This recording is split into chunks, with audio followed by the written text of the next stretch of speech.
দুই ফ্যামিলির চার ভোটার আজকে বিজেপি ছেড়ে ত্রিপুরা মোতাতে সামিল হয়েছেন। উনাকে বরণ করে নেওয়ার জন্য আমি YTF এর প্রেসিডেন্ট গভর্নমেন্ট ত্রিপুরাকে অনুরোধ করছি।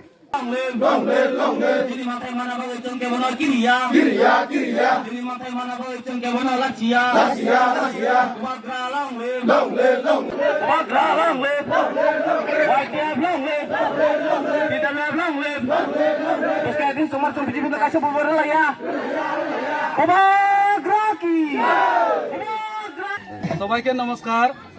আজকে ৪৪ নাম্বার বুথ কেন্দ্র মেজিস্টার কারবারি পাড়াতে একটা সভা আছে। এই সভাতে যোগেন্দ্র পাড়া থেকে দুই ফ্যামিলির চার ভোটার আজকে বিজেপি ছেড়ে ত্রিপুরা মোতাতে সামিল হয়েছেন। উনাকে বরণ করে নেওয়ার জন্য আমি YTF এর প্রেসিডেন্ট গভর্নমেন্ট ত্রিপুরাকে অনুরোধ করছি।